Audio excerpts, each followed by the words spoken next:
आणि आता पाहणार आहोत सविस्तर बातमीपत्र। मुंबईसह उपनगरामध्ये पावसाची संततधार सुरूच आहे। वरळी लोअर परळ भागामध्ये मुसळधार पाऊस बरसतोय। दादर चर्चगेट परिसरामध्ये रिमझिम पाऊस आहे। मुंबई शहरामध्ये 50.87 मिलीमीटर इतक्या पावसाची नोंद झाली आहे। मुंबईतील रस्ते लोकल वाहतूक अजूनही सुरळीत असल्याचं समोर येत आहे। या क्षणाची सर्वात मोठी बातमी आपण या क्षणाला पाहतोय। मुंबईसह उपनगरात पावसाची संततधार सुरू आहे।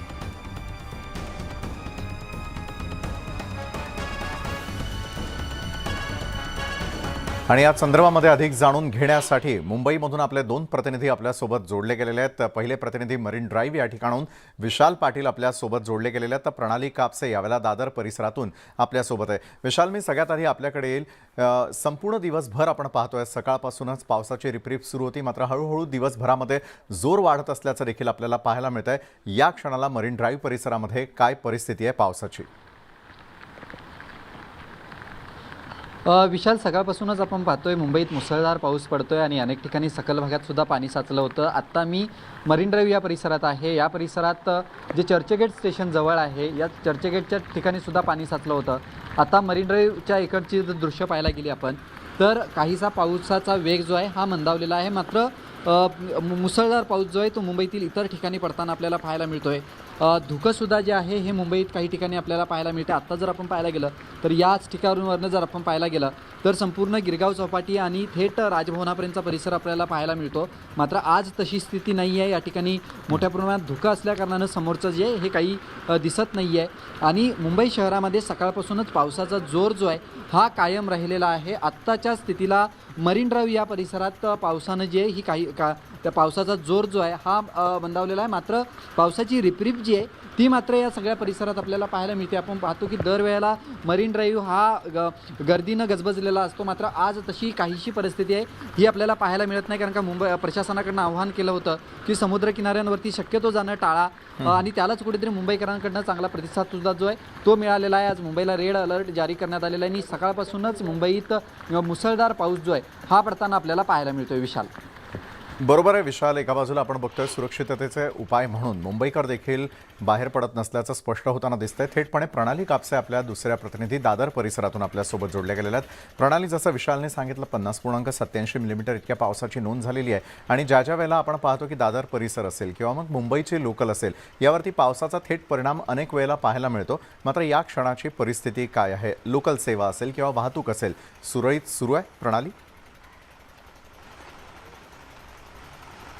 एकूणच आज जर बघितलं तर रेड अलर्टच्या पार्श्वभूमीवर शाळा बंद ठेवण्यात आलेल्या होत्या। शाळा, महाविद्यालय, अनेक जे खाजगी कार्यालय आहेत त्यांनी सुद्धा त्यांच्या एम्प्लॉईजना वर्क फ्रॉम होम दिलेलं होतं। त्यामुळे रोज सारखी गर्दी आज मुंबईच्या लोकलमध्ये किंवा रस्त्यांवर आपल्याला बघायला मिळालेली नाही, परंतु सकाळपासूनच पाऊस सुरूच आहे। काही काळ जोरदार पाऊस आपल्याला बघायला मिळाला, तर त्यानंतर दिवसभर सुद्धा पावसाची रिपरिप चालूच आहे। आताही तुम्ही पाहत आहात की माझ्या मागच्या बाजूला पाऊस सुरूच आहे। खूप जोरदार पाऊस नसला तरीही हा पाऊस सुद्धा सतत पडत असल्यामुळं आपल्याला फारशी वाहतूक जी आहे ती कुठेही दिसत नाही। मग ती अंतर्गत रस्ते असो किंवा मुख्य रस्ते असो, मुख्य रस्त्यांवरून वाहनांचा वेग जो आहे तो मंदावलेला आहे। त्यामुळे आपल्याला काही ठिकाणी वाहनांच्या थोड्याशा रांगा लागतायत असं जाणवतं, परंतु पाऊस सुरू असल्यामुळे एक सतर्कता म्हणून मुळातच गाड्यांचा वेग हा कमी केला जातो। तसंच गेले 7 दिवस सातत्यानं मुंबईमध्ये आपण पाऊस पडताना बघतोय। त्यामुळे जे डांबरी रस्ते आहेत त्यांना अनेक ठिकाणी खड्डे पडलेले आहेत। पुलावर सुद्धा अनेक ठिकाणी रस्त्यांची चाळण झालेली असल्यामुळे वाहतुकीचा वेग जो आहे तो मंदावलेला आहे आपल्याला बघायला मिळतो, परंतु लोकल सेवा सुरळीत चालू आहे। रस्त्यांवर काही ठिकाणी पाणी साचलं होतं, पण आता मात्र कुठेही वाहतूक खोळंबा जो आहे तो सुद्धा बघायला मिळत नाही। नक्कीच एका बाजूला रेड अलर्ट जरी जारी करण्यात आलेला होता तरी देखील मुंबईमध्ये पावसाची रिपरिप सुरू असल्याचं पाहायला मिळतंय। कोसळधार असा पाऊस पडत नसल्याचं पाहायला मिळतंय। विशाल यांच्याकडे आपण पुन्हा एकदा जाणार आहोत। विशाल, अनेक नागरिक आजूबाजूला जमल्याचं देखील पाहायला मिळतंय। प्रणालीनं जसं ज्या प्रकारे आता सांगितलं की कुठल्याही प्रकारे वाहतुकीवरती किंवा त्या ठिकाणी असलेलं रेल्वेचं वेळापत्रक जे आहे त्यावरती फार तसा परिणाम जाणवत नाहीये, मात्र पूर्वीच अलर्ट दिल्यामुळे नागरिक मात्र सुरक्षिततेला प्राधान्य देताना दिसून येत आहेत। विशाल,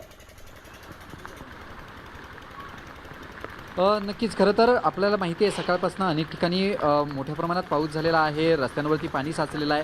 त्यामुळे सार्वजनिक वाहतुकीला पर्याय म्हणून आज मुंबईकरांनी पाहिलेलं आपल्याला पाहायला मिळते. कारण का अनेक ठिकाणी रस्त्यांवरती गाड्यासुद्धा बंद पडल्या होत्या आणि याच अडचणींमध्ये आपण अडकू नये यासाठी मुंबईकरांनी जे ह्या सार्वजनिक वाहनांचा वापर केला आहे. आपल्यासोबत काही मुंबईकर आहेत जे मरीन ड्राईव्ह येतात. कुठून आलेलात तुम्ही?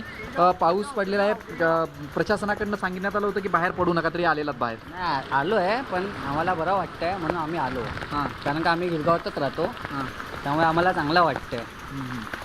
बाकी तुम्ही या ठिकाणी आलेला आहात.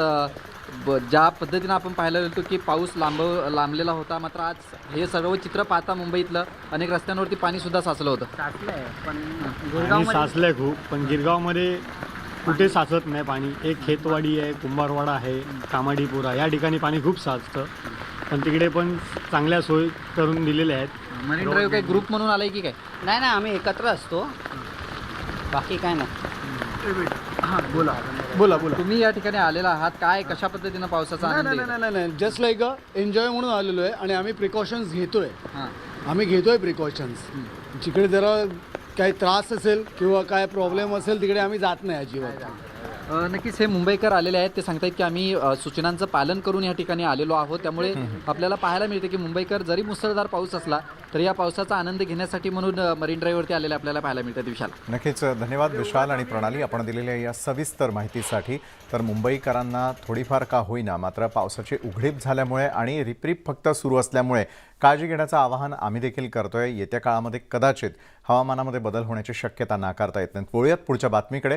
वसई विरारला हवामान खात्याकडून रेड अलर्ट जारी केला गेलेला आहे आणि नालासोपारा पूर्वेकडील central park, Galanagar, Tulinj road, ST depot आणि निळेगाव भागामध्ये गुडघाभर पाणी साचलेलं आहे. नालासोपारा पश्चिमेकडील सोपारा गावामध्ये गुडघाभर पाणी साचलेलं असून गेल्या 8 ते 10 दिवसांपासून त्यांची पाण्यातून सुटका होत नसल्याचं चित्र आहे.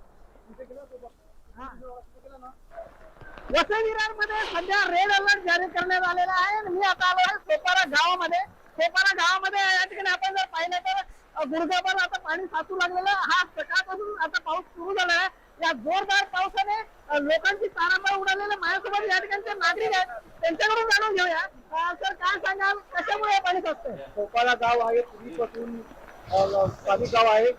तिथे 4 उघड्या होत्या, त्या उघड्या पुन्हा बुजवल्या गेल्या. एकच उघडी राहिलेली आहे, त्याच्यावर बिल्डर लोकांनी अतिक्रमण करून ती बुजवायच्या प्रयत्न चालू आहे. त्यामुळे या गावात पाणी पिण्याचा प्रयत्न चाललेला आहे. तुम्ही काय सांगाल, किती त्रास सहन करावा लागतो लोकांना?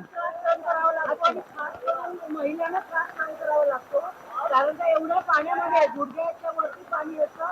सगळ्या महिलांना आपले नेसलेले जे वस्त्र असतात ते वर करून जावं लागतं. त्यामुळे महिलांना जास्त त्रास सहन करावा लागतो. त्यामुळे इथे लवकरात लवकर कारवाई झाली पाहिजे. या ठिकाणी महानगरपालिकेने लवकरात लवकर कारवाई करावी अशी मागणी येथील नागरिक करत आहेत. देसाई, न्यूज 18 सोपारा गाव. मुंबई वसई विरार पाठोपाठ आता वळूया ठाण्याकडे. ठाण्यामध्ये सकाळपासूनच मुसळधार पावसानं हजेरी लावली आहे आणि त्यामुळे काही ठिकाणी पाणी साचायला सुरुवात झाली आहे. हवामान विभागाच्या वतीनं ऑरेंज अलर्ट जारी करण्यात आलेला असल्यानं सकाळपासूनच पावसाची रिपरिप सुरू होती. दरम्यान महानगरपालिकेच्या वतीनं सर्व यंत्रणांना सज्ज करण्यात आलेलं आहे, जेणेकरून कुठलीही आपत्ती आली की त्वरित त्यावर निवारण करण्यात यावं यासाठी यंत्रणा देखील सज्ज आहे. ठाण्यातील तलावपाळी या परिसरातही असलेल्या मुख्य फ्लायओव्हरच्या खाली पुन्हा एकदा पाणी साचल्याच्या घटना घडताना दिसत आहे. जर याच वेगानं पाऊस पडत राहिला तर मात्र संपूर्णपणे वाहतूक कोंडीवर याचा फटका बसण्याची शक्यता आहे.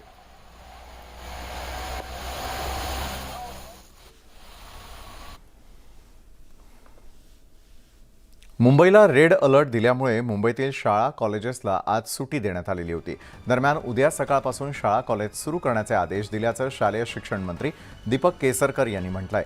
पावसामुळे परीक्षा देखील पुढे ढकलण्यात आलेल्या आहेत आणि त्यामुळे परीक्षेची नवीन तारीख लवकरच जाहीर करण्यात येईल असंही केसरकर यांनी सांगितलंय.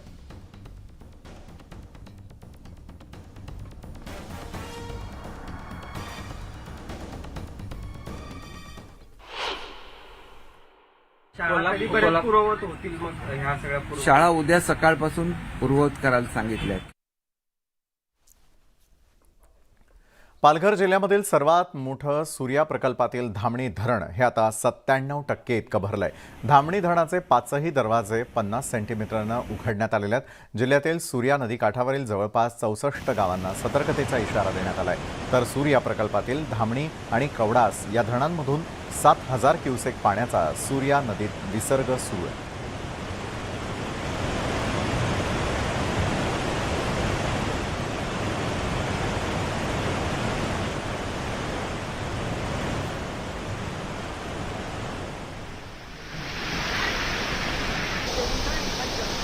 तर पालघरमध्येही सकाळपासून दमदार पावसानं हजेरी लावली. जिल्ह्यातील निकावली, आंबिवली, उरसे यासह परिसरातील 12हून जास्त गावांचा संपर्क तुटलाय. तसंच पावसामुळे सूर्या नदीला पूर आल्यानं या ठिकाणी असलेल्या गावांना सतर्कतेचा इशारा दिला गेलाय. पावसामुळे रस्तेही पाण्याखाली गेल्याचं चित्र आहे.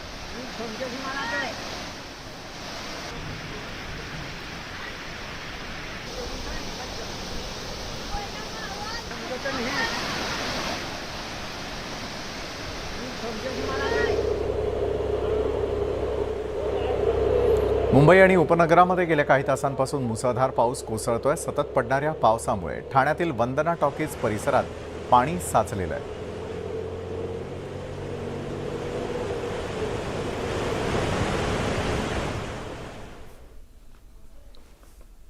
तर पेण तालुक्यामधील अंतोरे आणि काही सखल भागामध्ये मुसळधार पावसानं हाल बेहाल झालेत.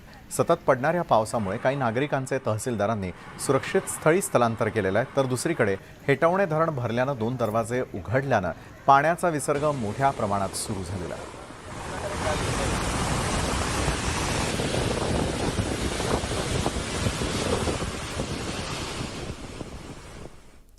चिपळूणमधील कळवंडे धरणाचा भराव आज पुन्हा एकदा खचल्याचं समोर आलंय. मे महिन्यामध्ये डागडुजी केलेल्या धरणाची भिंत गेल्या महिन्यामध्ये खचली होती आणि त्यामुळे या ठिकाणी डागडुजी करण्यात आलेली आहे. मात्र गेल्या 2 दिवसांपासून सुरू असलेल्या तुफान पावसामुळे धरणाच्या दुसऱ्या बाजूचा भराव पुन्हा एकदा खचलाय. त्यामुळे धरणाला धोका निर्माण झालेला आहे. या संदर्भात अधिक माहिती दिली आहे आमचे प्रतिनिधी स्वप्नील घाग यांनी. चिपळूण तालुक्यातील कळवंडे धरण हे पुन्हा एकदा खचलेलं आहे आणि आज सकाळी झालेल्या मुसळधार पावसामध्ये धरणाचं मोठ्या प्रमाणात पिचिंग हे पाण्याच्या प्रवाहात वाहून गेल्याची घटना घडली आहे. माझ्या मागे तुम्ही पाहताय की हेच जे धरण आहे हे धरण बरोबर महिन्याभरापूर्वी खचलं होतं आणि या धरणाच्या निकृष्ट कामाबद्दलचा आवाज हा इथले स्थानिक आमदार भास्कर जाधव यांनी 2 दिवसापूर्वी विधानसभेत मांडला होता. या धरणाच्या कामाची चौकशी व्हावी अशी त्यांनी लक्षवेधीच्या माध्यमातून मागणी केली होती. आपण पाहतोय की या समोरचा जो भाग आहे धरणाचा, ह्या भागाचं काम अगदी 15 दिवसापूर्वीच पूर्ण करण्यात आलं होतं आणि असं असताना मागचे 2 दिवस जो चिपळूणमध्ये मुसळधार पाऊस पडतोय, ह्या मुसळधार पावसाचा कुठेतरी फटका बसून हा संपूर्ण जो धरणाचा भाग आहे हा पुन्हा एकदा खचलेला आहे. गेल्या महिन्याभरापासून ह्या धरणामध्ये कुठल्याही प्रकारचा पाणीसाठा होत नाही आहे आणि असं असताना सुद्धा हे जे धरण आहे हे मोठ्या प्रमाणात खचलेलं आहे आणि ज्या धरणाच्या खालच्या बाजूची जे वाडी वस्ती आहे त्या वाडी वस्तींना धोका निर्माण झाला आहे असं म्हटलं जातं आहे. या ठिकाणी आता महसूलचे कर्मचारी असतील किंवा जलसंपदा विभागाचे अधिकारी असतील हे दाखल झालेले आहेत. धरणाची डागडुजी कशा पद्धतीने करता येईल या संदर्भातली चर्चा सध्या सुरू आहे आणि सुरक्षेचा उपाय म्हणून सध्या धरणाचं जे पाणीसाठा आहे हा पाणीसाठा पूर्णपणे खाली करण्याचं काम सुरू आहे. पाहायला गेलं तर महिन्याभरामध्ये हा दुसऱ्यांदा धरण खचल्यामुळे पुन्हा एकदा लोकांमध्ये भीतीचं वातावरण आहे. Cameraman mister Swapnil Ghag, news 18 Lokmat, Chiplun, Ratnagiri. Ratnagiri जिल्ह्यामध्ये गेल्या 3 दिवसांपासून मुसळधार पाऊस कोसळत असून जिल्ह्यातील सर्वच नद्यांनी धोक्याची पातळी ओलांडली आहे. रत्नागिरीजवळच्या सोमेश्वर गावात काजळी नदीचं पाणी ग्रामस्थांच्या घरात शिरलंय. इथून पुढे असणाऱ्या 10 ते 12 गावांचा संपर्क तुटला असून या ठिकाणाहून वाहतूक पूर्णपणे बंद करण्यात आलेली आहे. रत्नागिरी जिल्ह्यामधील राजापूर बाजारपेठेमध्ये पुराचं पाणी शिरलं असून कोदवली नदी इशारा पातळीच्या वर वाहत असल्यानं राजापूर शहराला पुराचा धोका निर्माण झालाय.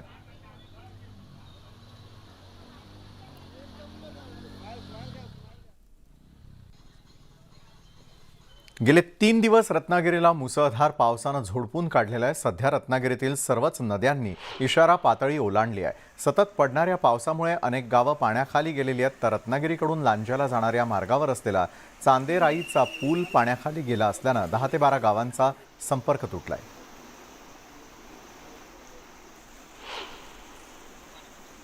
सध्या आपण चांदेराईमध्ये आहोत आणि इथे जर बघितलं तर चांदेराई रत्नागिरी लांजा जाणारा हा पूल जो आहे हा आता पूर्णपणे पाण्याखाली गेलेला आहे. कारण हे काजळी नदीचं जे पात्र आहे पात्र आता पूर्ण ओव्हरफ्लो झालेला आहे. धोका पातळीच्या वरती ही नदी वाहत असून हा लांजाला जोडणारा जो पूल आहे तो पूर्णपणे या पाण्याखाली गेलेला आहे. पलीकडे चांदेराई बाजारपेठ आहे ती बाजारपेठ देखील आता पाण्याखाली गेलेली आहे. अनेक घरांमध्ये या ठिकाणचं पाणी गेलेलं असून जवळजवळ 8 ते 10 गावांचा संपर्क जो आहे जो या पलीकडे आहे तो पूर्णपणे तुटलेला आहे. एकंदरीतच बघितलं तर पाण्याची पातळी आत्ताही वाढताना दिसून येते. कारण आज रत्नागिरी जिल्ह्याला रेड अलर्ट दिलेला आहे आणि या रेड अलर्टचा फटका जो आहे तो हळूहळू या ठिकाणी बसताना दिसतो. इथले स्थानिक सांगतायत की नदीचं पाणी जे आहे आत्ता वाढतंय म्हणजे अजूनही हे पाणी जे आहे हे ओव्हरफ्लो होणार आहे आणि हा पाण्याचा फटका जो येथील नागरिकांना बसणार आहे. एकंदरीत बघितलं तर पावसाने रत्नागिरी जिल्ह्यामध्ये कहर केलेला आहे. सगळ्याच नद्या ज्या जिल्ह्यातल्या आहेत त्या पूर्णपणे आता इशारा पातळीच्या वरती धावत आहेत. काही नद्या ज्या आहेत त्या धोका पातळीच्या वरती धावत आहेत आणि येथील नागरिकांना याचा पूर्णपणे मनस्ताप सहन करावा लागतो.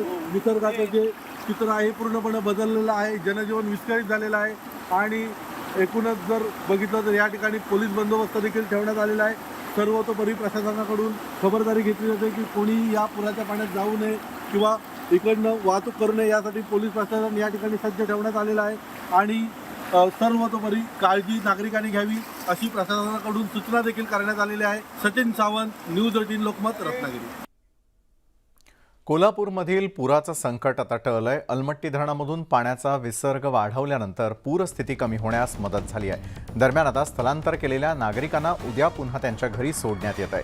येत्या 1 ते 2 दिवसात परिस्थिती नॉर्मल होणार असल्याचं देखील केसरकर यांनी म्हटलंय.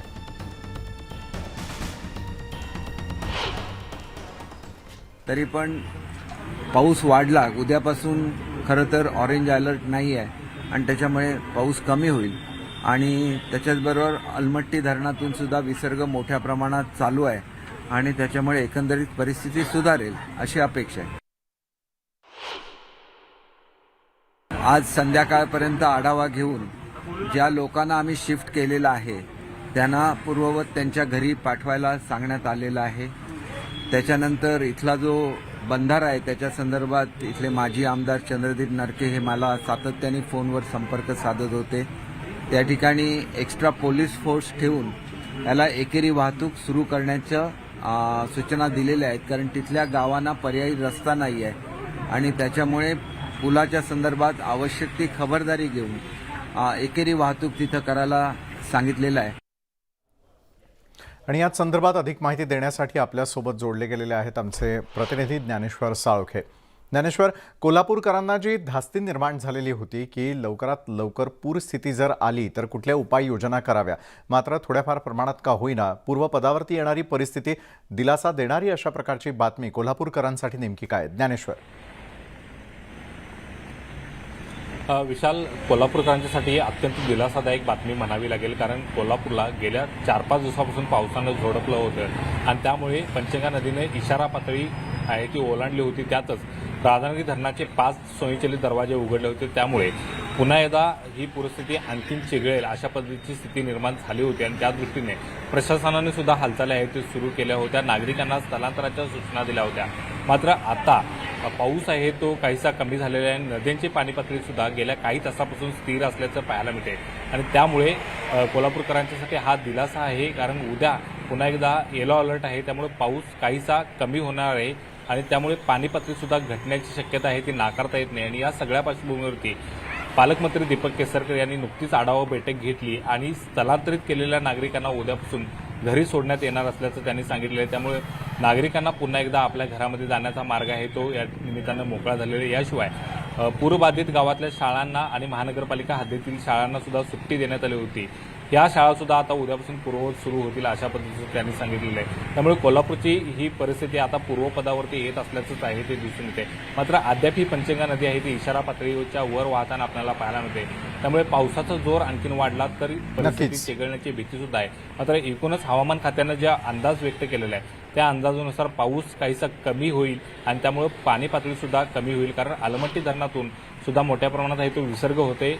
महाराष्ट्र सरकार कर्नाटक सरकारशी समन्वय साधून नक्कीच त्यातून म्हणजे वेळीच विसर्ग आहे केलेल्या तो वाढत- उपाययोजनांमुळे कोल्हापूरकरांवरती येणारं संकट तुर्तास तरी टळलेलं आहे. धन्यवाद दिलेल्या माहितीसाठी. वळूयात पुढच्या बातमीकडे. कोल्हापुरामध्ये महापुराच्या धास्तीनं करवीर पंचायत समितीचं साहित्यही हलवण्यात येत आहे. करवीर पंचायत समितीमध्ये पाणी येण्याची शक्यता असल्यानं संपूर्ण कार्यालयच दुसरीकडे स्थलांतरित करण्यात येत आहे. अनेक विभागात याची लगबग सुरू असल्याचं पाहायला मिळालं. महत्त्वाची कागदपत्रं असल्यानं ती सुरक्षित ठेवण्याला प्राधान्य दिलं जात आहे. महापुराची धास्ती आता सगळ्यांनीच घेतलेली आहे. जिल्हाधिकारी कार्यालयातल्या खालच्या मजल्यावरचं दप्तर हलवल्यानंतर आता करवीर तालुक्यातल्या पंचायत समितीच्या कार्यालयातली दप्तर सुद्धा आता हलवायला सुरुवात झाल्याचं आपल्याला या ठिकाणी पाहायला मिळते. या ठिकाणी सुद्धा मोठ्या प्रमाणात आहे ते महापुराचं पाणी येतं आणि त्यामुळे या ठिकाणी नुकसान होऊ नये यासाठी खबरदारी घेताना या ठिकाणी प्रशासकीय अधिकारी आणि प्रशासकीय विभाग आपल्याला दिसून येत आहेत. मोठ्या प्रमाणात या ठिकाणी महत्त्वाचं असं हे सगळं दप्तर आहे आणि त्यामुळे हे सुरक्षित स्थळी हलवण्याचं या ठिकाणी प्रशासनाने निर्णय घेतला आणि त्यानुसार एका टेम्पोमधून हे साहित्य सगळं हलवण्यात येत असल्याचं आपल्याला दिसून येते. या ठिकाणी पाहायला गेलं तर पंचायत समितीच्या या इमारतीच्या दुसऱ्या बाजूला आहे ते मोठ्या प्रमाणात आहे पंचगंगा नदीचं पाणी आहे ते या ठिकाणी येतं आणि जयंत नाला सुद्धा या सगळ्या परिसरामधून वाहतो आणि त्या अनुषंगाने या ठिकाणी जर पाणी वाढलं तर त्यामुळे मोठ्या प्रमाणात होणारं नुकसान टाळावं यासाठी प्रशासनानं आता पावलं उचलायला सुरुवात केल्याचं पाहायला मिळतं. त्यामुळे एकूणच पाहायला गेलं तर महापुराचा सामना करण्यासाठी सगळ्या प्रशासकीय यंत्रणा सज्ज झाल्या असताना दुसऱ्या बाजूला शासकीय कार्यालयातलं सुद्धा आता साहित्य हलवायला सुरुवात झालेली आहे आणि कार्यालय सुद्धा आता या निमित्तानं स्थलांतर व्हायला सुरुवात झाल्याचं दिसून येत आहे. Video journalist Sandeep Patil, Dnyaneshwar Salunkhe, news 18 Lokmat, Kolhapur. दरवर्षी महापुराचा जो धोका असतो यामध्ये आमचं शासकीय अभिलेख कोणतेही खराब किंवा नादुरुस्त होऊ नयेत यासाठी आपण काळजी म्हणून सर्व इथले जे अभिलेख आहेत ते आमचे मेन राजाराम हायस्कूल आहे जिल्हा परिषदेचं, तिथं आम्ही शिफ्ट करत असतो. माननीय कलेक्टर महोदयांनी पण काल संध्याकाळी VC द्वारे सूचना दिलेल्या आहेत की लवकरात लवकर जे अभिलेख आहेत ते सुरक्षित स्थळी ठेवावेत म्हणून. या अनुषंगानं आम्ही काल आणि आज सर्व पूर्वतयारी करून कुठलेही अभिलेख पुरामध्ये किंवा पाण्यामध्ये खराब होणार नाहीत याची काळजी म्हणून आम्ही आज बऱ्यापैकी सर्व साहित्य मेन राजाराम इथं हलवत आहोत. सांगली जिल्ह्यामधल्या शिराळा तालुक्यामधील चांदोली धरण क्षेत्रामध्ये पावसाची संततधार कायम आहे. गेल्या 24 तासांमध्ये 55 मिलीमीटर इतक्या पावसाची नोंद करण्यात आली आहे. संततधार पडणाऱ्या पावसामुळे चांदोली धरण आता जवळपास 85% इतकं भरलंय.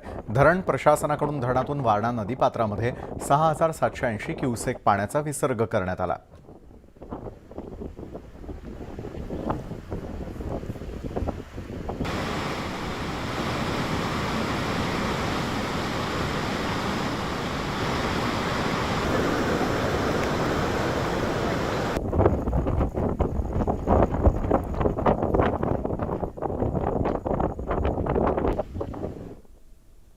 वर्ध्यातही पुन्हा एकदा मुसळधार पावसानं हजेरी लावलेली आहे. या संदर्भातीलही इतर महत्त्वाच्या घडामोडी जाणून घेणार आहोत छोट्याशा ब्रेकनंतर.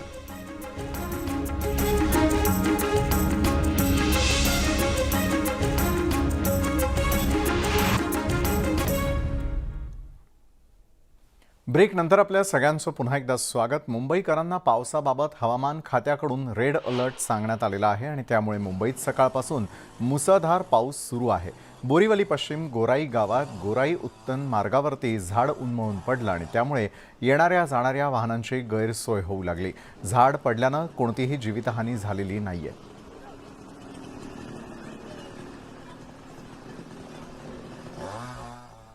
तिकडे वर्ध्यातही पुन्हा एकदा मुसळधार पावसानं हजेरी लावली आहे. पावसामुळे वर्ध्याच्या सेलू तालुक्यामधील डोंगरगाव या ठिकाणी असलेला मध्यम प्रकल्प 100% भरलाय. त्यामुळे सांडव्यातून पाण्याचा विसर्ग नदीपात्रात सोडण्यात आलाय. त्यामुळे नदीकाठच्या ग्रामस्थांना सतर्कतेचा इशारा देण्यात आलेला आहे.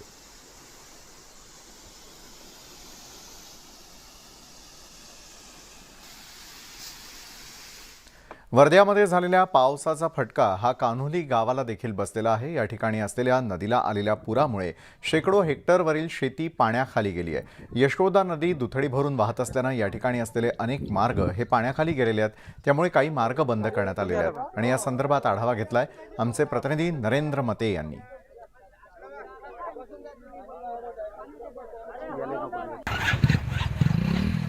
रात्रीला मोठ्या प्रमाणात जिल्ह्याच्या काही भागात पाऊस झाला आणि या पावसामुळे नदी नाले जे आहे ते ओसंडून वाहू लागले आहे. आपण पाहू शकतो का राळेगाव मनसावळी हा मार्ग आहे, हा मार्ग नदीच्या पुरामुळे आता वाहतुकीसाठी बंद करण्यात आलेला आहे. आपण पाहू शकतो की कशा पद्धतीनं युवक आणि काही तरुण मंडळी जी आहे ती रस्त्यावर आलेली आहे. या ठिकाणी हा मार्ग बंद करण्यात आलेला आहे. मात्र जीव धोक्यात टाकून काही जे तरुण आहे, काही मंडळी जी आहे ती प्रवास करताना दिसत आहे. आत्ताच एका छोट्याशा बाळाला घेऊन जाणारी माता आणि तिचे पती या ठिकाणी अडकले होते. मात्र त्यांना एका 4 चाकी गाडीमध्ये दुसऱ्या बाजूला सोडण्यात आलेलं आहे. एकंदरीतच मोठ्या प्रमाणात हिंगणघाट तालुक्यात पाऊस झाल्यामुळे बराच मोठा त्याचा फटका बसलेला आहे. शेती पाण्याखाली आलेली आहे आणि अशाच पद्धतीनं रस्ते सुद्धा खरडून गेलेले आहे आणि मार्ग सुद्धा बंद झालेले आहेत. नरेंद्र मते, न्यूज 18 लोकमत, मनसावळी, वर्धा. यवतमाळमध्ये सतत मुसळधार पाऊस कोसळतोय. सतत पडणाऱ्या पावसामुळे नदी नाल्यांना पूर आलेला आहे. नाल्याला आलेल्या पुरामुळे एक महिला वाहून गेली आहे. या महिलेचा अग्निशमन दलाकडून शोधकार्य सुरू करण्यात आलंय. काल रात्रीपासून यवतमाळ शहरात प्रचंड प्रमाणात पाऊस झाला आणि यवतमाळ शहरातील बांगरनगर जो भाग आहे या भागामध्ये आपण या ठिकाणी बघू शकता कशा पद्धतीने पाणी साचलेलं आहे. जवळपास 1.5 ते 2 फुटापर्यंत या ठिकाणी पाणी साचलेलं आहे आणि एक जी महिला आहे आणि पुरुष जो आहे तो या ठिकाणी असलेल्या नालेला पूर आला आणि त्या पुरामध्ये वाहून गेला. जी महिला आहे ती महिला या ठिकाणी वाहून गेलेली आहे आणि तिला रेस्क्यू करण्याचं काम नगर परिषदेच्या वतीनं या ठिकाणी करण्यात येत आहे. मात्र यवतमाळ शहरातील या सीझनमध्ये 2 वेळा याच पद्धतीची परिस्थिती ओढवलेली आहे. नेमकं या ठिकाणी नगर परिषद प्रशासन कशा पद्धतीने कमी पडत आहे, कुठे कमी पडत आहे याचा सुद्धा आता या ठिकाणी राजकीय पुढारी असो किंवा या ठिकाणचे अधिकारी असो यांनी विचार करण्याची वेळ आलेली आहे आणि त्यानंतरच यवतमाळकर हे सुरक्षित राहू शकतात. भास्कर मेरे, न्यूज 18 लोकमत, यवतमाळ. नांदेड जिल्ह्यामधील किनवट तालुक्यामध्ये सकाळपासून पावसाची संततधार सुरू आहे. दरम्यान या पावसामुळे इस्लामपूर गावाजवळच्या ओढ्याला पूर आल्यानं पुराचं पाणी गावात शिरलं. या पाण्यामुळे तेलंगणातील निर्मलकडे जाणारी वाहतूक ठप्प झाली. अनेक घरांमध्ये पाणी शिरल्यानं ग्रामस्थांचं मोठं नुकसान झालंय.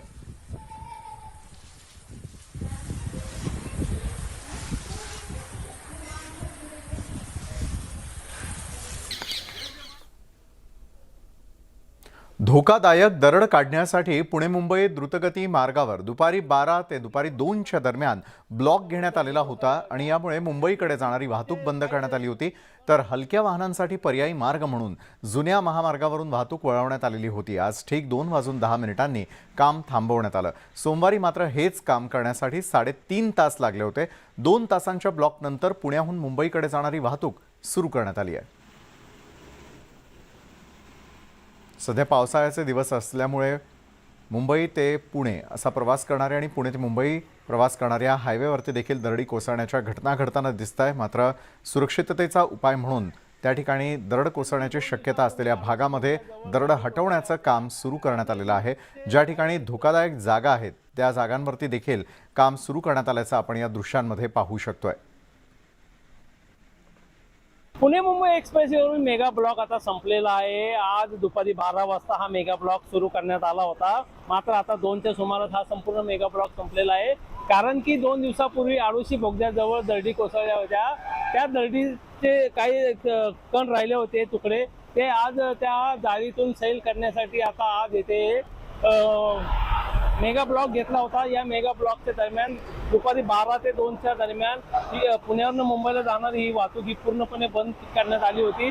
मात्र आता 2:10 ही वाहतूक आता पूर्णपणे सुरू केलेली आहे. या रस्त्यावर जो पडलेला जो राडा रोड आहे तो राडा रोडा बाजूला करून आता खऱ्या अर्थाने पुण्यावरून मुंबईला जाणारी ही जी वाहतूक आहे ती सुरू करण्यात आलेली आहे.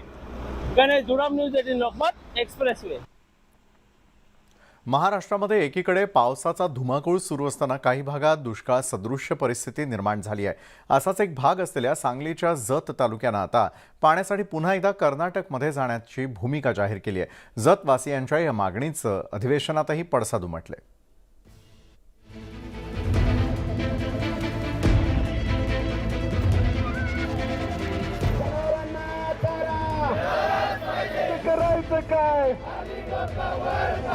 सांगली जिल्ह्यातल्या जत तालुक्यातला पाण्याचा प्रश्न ऐन पावसाळ्यात पेटलाय. पावसानं फिरवलेली पाट, आणि पिण्याच्या पाण्याची टंचाई तसंच वाया गेलेल्या पेरण्यांमुळे जत तालुक्यातील मराठी माणसाचा धीर सुटत चाललाय. काही महिन्यांपूर्वी सरकारनं दिलेल्या आश्वासनांची पूर्तता करावी या मागणीसाठी अधिवेशन सुरू असतानाच सांगलीत तहसील कार्यालयाच्या बाहेर आंदोलन सुरू झालंय. सरकारनं पाण्यासह दिलेली आश्वासनं पूर्ण करावीत, नाहीतर कर्नाटकात सामील होण्याची परवानगी द्यावी अशी आंदोलकांची मागणी आहे. आंदोलन आमचं ह्याच विषयावर आहे बाबा, दुष्काळ जाहीर करा, दुष्काळाच्या दुष्काळाची मदत द्या, त्याचबरोबर तुपची बबलेश्वरचं पाणी द्या. टेंडर काढलेलं नाही, आमचं मत आहे टेंडर काढा आणि विस्तारित मैशाळ योजनेचं पूर्व भागाला पाणी द्या.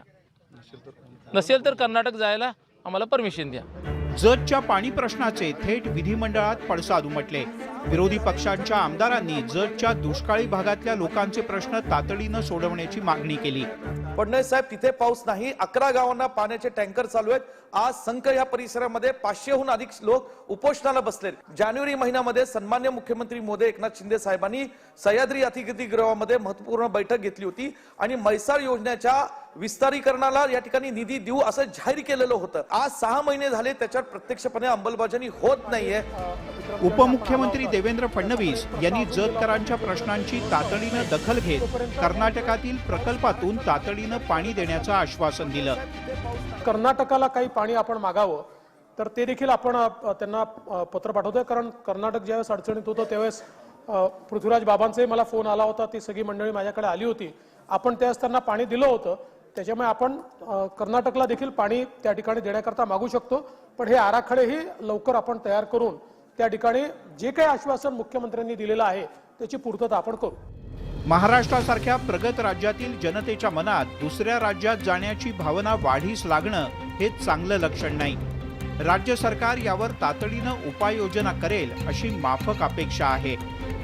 सांगलीहून आसिफ मुरसलसह bureau report, news 18 Lokmat. Daund तालुक्यामधील जिरेगावमधील 20 ते 25 शेतकऱ्यांनी पेरणी केलेली बाजरी अजूनही उगवली नाहीये. बाजरीचं बोगस बियाणं शेतकऱ्यांच्या पदरी पडलं असून शेतकऱ्यांचं आर्थिक नुकसान झालंय. बोगस बियाण्यामुळे शेतकऱ्यांवर दुबार पेरणीचं संकट आलं असून शेतकऱ्यांनी नुकसान भरपाईची मागणी केली आहे. मी पिशवी आणली होती 10-15 दिवस 18 दिवस झालं, पण काही बाजरी उगवली नाही. बाजरी आता खुरपा यायला पाहिजे होती, पण पाऊस न पडल्यामुळं बाजरी उगवलीच नाही. पण काय आता ती नाही उगवली, बी खराब लागलं. 10-15 हजार रुपये खर्च. बाजरी पिकाच्या महिको 204 या वाहनाच्या काही तक्रारी शेतकऱ्यांच्या फोनद्वारे प्राप्त झालेल्या होत्या. त्या अनुषंगानं खबरदारीचा उपाय म्हणून आपण महिकोच्या जे 5 लॉट आहेत 64,840, 64,726, 64,870, 68,604 आणि 64,980 या सर्व लॉट नंबरचे 5 सॅम्पल प्रयोगशाळेत तपासणीसाठी पुणे या ठिकाणी पाठवलेले आहेत. प्रयोगशाळेचे रिपोर्ट आल्यानंतर जर ते सदोष बियाणे असेल, बियाणे जर फेल झालेले असेल तर ते त्या दृष्टीनं आवश्यक ती कारवाई करण्यात येईल. पुण्याच्या कोथरूड परिसरामध्ये अटक केलेल्या दहशतवादी प्रकरणी महाराष्ट्र ATSनं मोठी कारवाई केली आहे. अल सफा या दहशतवादी संघटनेच्या रतलाम मॉड्यूलचा पर्दाफाश करण्यात आलाय. ATSनं तिसरा फरार दहशतवादी कातिल दस्तगीर पठाण उर्फ अब्दुल कादिर दस्तगीरला गोंदियातून अटक केली आहे. कादिरवरती लॉजिस्टिकची जबाबदारी होती. याशिवाय तो दहशतवाद्यांना राहण्यासाठी सुरक्षित जागेचा पर्यायही उपलब्ध करून देत होता. याआधी पुणे पोलिसांनी कोथरूड परिसरामध्ये 18 जुलै रोजी पहाटे 2 दहशतवाद्यांना अटक केली होती. आणखी 6 आरोपी अल सफाच्या रतलाम मॉड्यूलमध्ये सक्रिय असल्याचं ATSच्या तपासात उघड झालंय. यामध्ये 2 मुलींचा समावेश असून जामिला मिलियाची विद्यार्थिनी असलेली अलिफिया नामक महिला ATSच्या रडारवर आहे.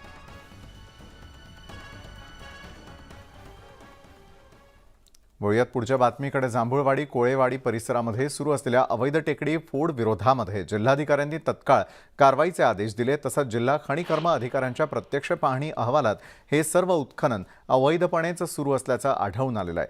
संबंधित प्रांताधिकाऱ्यांना संबंधित भूमाफियावरती कारवाई करण्याचे निर्देश दिल्याचं जिल्हा खनिकर्म अधिकारी डॉ. सुयोग जगताप यांनी न्यूज 18 लोकमतशी बोलताना स्पष्ट केलं.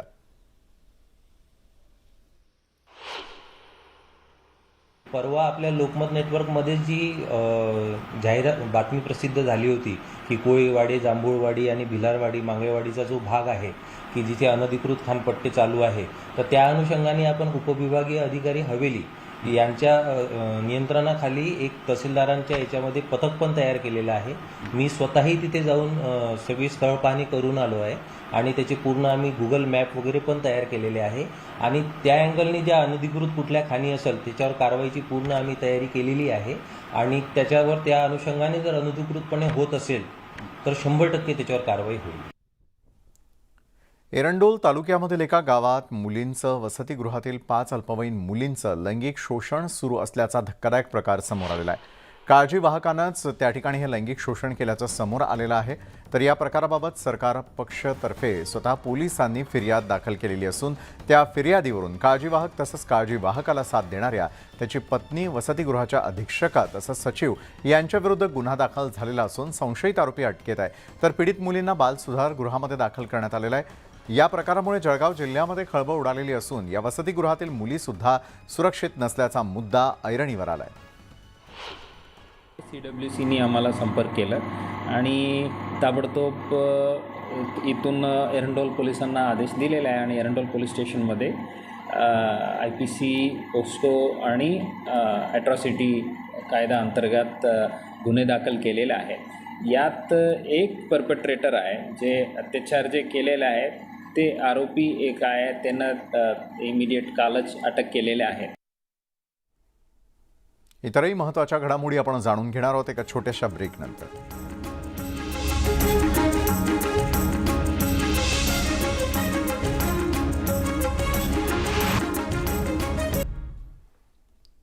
ब्रेकनंतर आपल्या सगळ्यांचं पुन्हा एकदा स्वागत. भारतीय तटरक्षक दलानं आज यशस्वीरित्या संभाव्य पर्यावरणीय आपत्ती टाळली आहे. NIOच्या एका संशोधन जहाजाच्या इंजिनमध्ये बिघाड झाला होता आणि कारवारच्या जवळ हे जहाज वाहून जात होतं. या जहाजामध्ये 8 शास्त्रज्ञ आणि एकूण 36 कर्मचारी होते. बोर्ड RV सिंधू साधना नावाच्या या जहाजाचा सिग्नल मिळाला तेव्हा ते जमिनीपासून अंदाजे 20 नॉटिकल मैल दूर होतं. NIO एक अत्याधुनिक संशोधन जहाज मौल्यवान वैज्ञानिक उपकरणं आणि संशोधन डेटा घेऊन जात असल्यानं परिस्थिती गंभीर होती. शिवाय जहाज बुडाल्यानं मोठी तेल गळती होऊ शकत होती, जी भारतीय तटरक्षक दलाच्या प्रयत्नांनी टळली आहे.